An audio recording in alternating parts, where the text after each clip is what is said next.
ये कहने में मुझे कोई गुरेज नहीं है कि जो बीजेपी में चला जाएगा वो इनाम पाएगा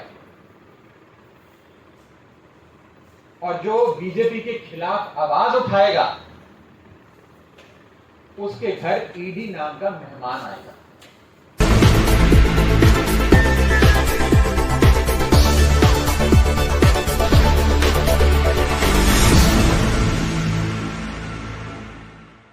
माहौल बनाया जा रहा है कि बस विपक्ष के और इंडिया गठबंधन के नेताओं को पकड़ के जेल में डालो। ये वही लोग करेंगे जिन्हें डर लगता है इंडिया गठबंधन से। ये उनका डर, उनका खौफ दिखाता है और कुछ नहीं दिखाता। रख लेंगे 4 दिन, 10 दिन, महीना, अंदर कोर्ट से छूट जाएंगे, लेकिन ये आपका डर, आपके मन का खौफ दिखाता है। साथियों,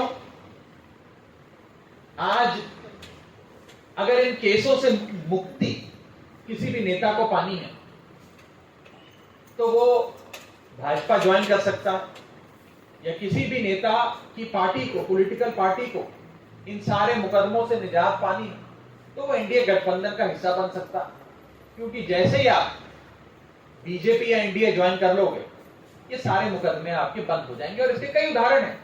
असम के एक बड़े नेता, बंगाल के शारदा चिटफंड में अक्यूज माने जाने वाले बड़े नेता, इरिगेशन स्कैम वाले महाराष्ट्र के एक बड़े नेता, कई ऐसे बड़े नेता हैं जिन पर हजारों करोड़ों के घोटाले के आरोप लगे। ईडी, सीबीआई ने जांचें करी, लेकिन उस नेता ने अपनी पार्टी छोड़कर भाजपा ज्वाइन कर ली, सारे मुकदमे बंद हो गए। तो ये कहने में मुझे कोई गुरेज नहीं है कि जो बीजेपी में चला जाएगा वो इनाम पाएगा और जो बीजेपी के खिलाफ आवाज उठाएगा उसके घर ईडी नाम का मेहमान आएगा। ये आज देश की वास्तविकता, इस देश के लोकतंत्र की सच्चाई है। अब आप आम आदमी पार्टी के मुकदमों पे, आम आदमी पार्टी के खिलाफ जो इन लोगों ने दुनिया जहां के झूठे आरोप लगाए, हमारे मंत्री सत्येंद्र जैन जी पर झूठे आरोप लगाकर गिरफ्तार किया, 1 फूटी कौड़ी उस पूरे केस में बरामद नहीं ना मिली क्योंकि कुछ गलती थी नहीं, कुछ घोटाला था नहीं, तो क्या करें। हमारे नेता आदरणीय मनीष सिसोदिया जी को झूठे आरोप लगाकर जेल के पीछे रखने की कोशिशें करी गई। 1 फूटी कौड़ी आज तक कभी एक एजेंसी को नहीं मिली। 1000 जगहों से ज्यादा जगहों पर रेड हो गई, एक नया पैसा नहीं मिला। घोटाला हुआ ही नहीं तो क्या मिलेगा। हमारे नेता संजय सिंह जी, जो सबसे मजबूती से अगर कोई भाजपा का विरोध करता है, संसद के भीतर भी और संसद के बाहर भी, आज उस विरोध की सजा संजय सिंह जी को भाजपा ने दी और सलाखों के पीछे डाल दिया, मनगढ़ंत आरोप लगाकर। अब इसी प्रकरण में आज हमारे दिल्ली के एक बहुत ही प्रसिद्ध और लोकप्रिय विधायक, जो कई बार विधायक रहे, अमानतुल्लाह खान साहब, ओखला विधानसभा से हमारे विधायक, उन पर सुबह से ईडी की छापेमारी, इन्फोर्समेंट डायरेक्टरेट की रेड चल रही है। मैं पहले आपको साफ कर दूं और पूरे फैक्ट्स लेकर आए हैं, आज तथ्यों के आधार पर बात करेंगे। जिस विधायक पर, आम आदमी पार्टी के जिस विधायक पर आज रेड चल रही है, इसी मसले में हमारे इस विधायक को पिछले साल सितंबर के महीने में गिरफ्तार किया गया था एक एजेंसी द्वारा, जिस एजेंसी का नाम है एसीबी, एंटी करप्शन ब्रांच। यानी कि कोई एक कथित अपराध हुआ जिसके बारे में मैं भी आपसे बात करूंगा विस्तार से, और उस कथित अपराध के चलते एसीबी ने उन्हें पिछले साल सितंबर में 16 सितंबर को गिरफ्तार कर लिया। उन्होंने अपनी गिरफ्तारी को कोर्ट में चैलेंज किया और कहा मेरी गिरफ्तारी गलत हुई है, मुझे बेल दी जाए। तो उसी महीने 28 सितंबर को कोर्ट ने हमारे विधायक अमानतुल्लाह खान साहब को बेल दे दी और उन्हें छोड़ते हुए जो ऑर्डर कोर्ट ने पढ़ा है, मैं शब्द ब शब्द वो सारे कोर्ट द्वारा दी गई ऑर्डर में जो रेलेवेंट पैराज है आपके सामने रखूंगा ताकि आप समझ जाएं और दूध का दूध और पानी का पानी हो जाए। जिस प्रकार से कोर्ट ने अमानतुल्लाह खान साहब को रिहा करते हुए एंटी करप्शन ब्रांच की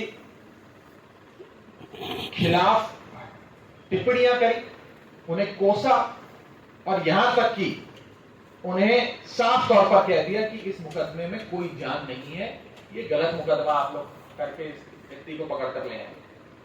लेकिन सजा सिर्फ इसलिए दी गई अमानतुल्लाह खान साहब को बीजेपी द्वारा उन पर रेड कराकर आज, क्योंकि वो आम आदमी पार्टी के नेता। अब इस देश की विडंबना देखिए, भारतीय जनता पार्टी का आक्रमण देखिए। एक एजेंसी ने पकड़ा, कोर्ट ने फटकार लगाकर रिहा कर दिया।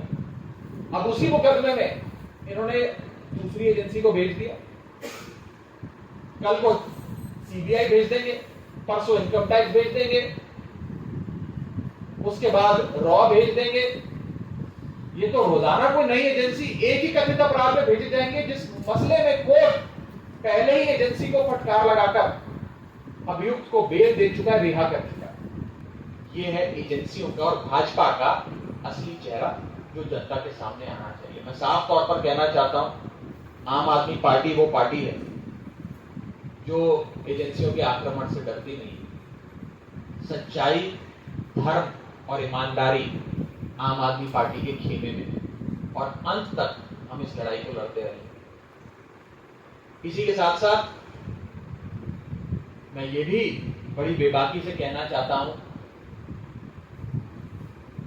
कि एक नहीं 1000 कोशिशें भाजपा कर ले, जिस मर्जी नेता को आम आदमी पार्टी के पकड़ के जिस मर्जी अपराध में, कथित अपराध में जेल में डालने का प्रयास कर ले, अंत में जीत सच्चाई की, ईमानदारी की, अरविंद केजरीवाल की और आम आदमी पार्टी की। और जैसे जैसे लोकसभा के चुनाव नजदीक आ रहे हैं, वैसे वैसे एजेंसियों द्वारा एक घबराई हुई भाजपा का आक्रमण बढ़ता रहेगा। न जाने कितने नेताओं पर गाज गिरे, लेकिन हम भगत सिंह के चेले हैं, हम डरने वाले नहीं हैं, डट कर सामना करेंगे, डट कर लड़ाई करेंगे। मैं और विषय के बारे में इस प्रेस वार्ता में चर्चा करना चाहूंगा। आज सुर्खियों में भी आप में से कई लोगों ने मुझसे संपर्क करने की कोशिश भी करी।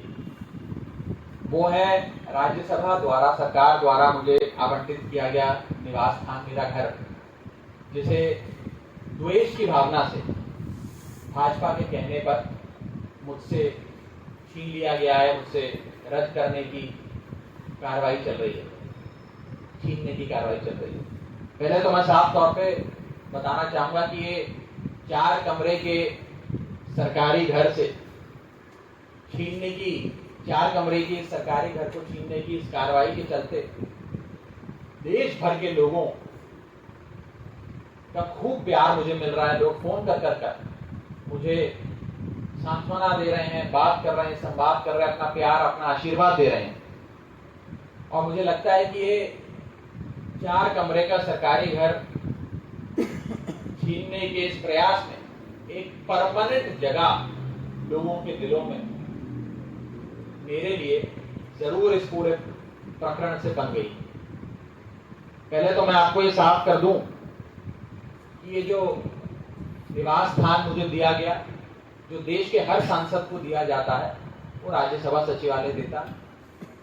जो मेरा निवास स्थान है, ऐसे 4 कमरों का निवास स्थान न जाने कितने दर्जन राज्यसभा और लोकसभा सांसदों के पास है। लेकिन पहले मुझे संसद से निकाला गया, फिर मुझे घर से निकालने की कार्रवाई चल रही है। मैं भाजपा से पूछना चाहता हूं कि मुझे संसद से तो निकाल दिया, मुझे घर से भी निकाल दोगे, लेकिन क्या मुझे देश के लोगों के दिलों से निकाल पाओगे? जितना प्यार, जितना समर्थन, जितना आशीर्वाद देश के कोने कोने से लोग फोन करके, चिट्ठी लिखकर, ईमेल लिखकर, व्हाट्सएप भेजकर मुझे दे रहे हैं, मैं देश की जनता का आभारी हूं उनके उस प्यार के लिए। ये लड़ाई किसी मकान या किसी संपत्ति की नहीं, ये लड़ाई देश को बचाने की लड़ाई। जब मन चाहा किसी सांसद को सस्पेंड कर दिया, जब मन चाहा किसी सांसद का घर छीन लिया, जब मन चाहा विपक्ष के किसी नेता को पकड़ के जेल में डाल दिया, जब मन चाहा किसी के घर पे रेड डाल दी। जिस प्रकार से इस देश में लोकतंत्र के ऊपर एक बहुत बड़ा सर्वाइवल का सवाल खड़ा हो गया है, लोकतंत्र के लिए खतरा पैदा हो गया। उस खतरे के खिलाफ लड़ाई लड़नी पड़ेगी, देश को बचाने की लड़ाई लड़नी पड़ेगी। और इस देश को बचाने की लड़ाई के लिए हाईकोर्ट का दरवाजा खटखटाना पड़ा, सुप्रीम कोर्ट का दरवाजा खटखटाना पड़े, हम हर वो संभव दरवाजा खटखटाएंगे, अंत तक लड़ाई लड़ेंगे। और देश को बचाने की इस लड़ाई में 1 नहीं 10 नहीं, ऐसे 100 घर कुर्बान करता हूं, लेकिन इस लड़ाई को अवश्य लड़ूंगा, हार नहीं मानूंगा, अंत तक लड़ाई लड़ूंगा अपने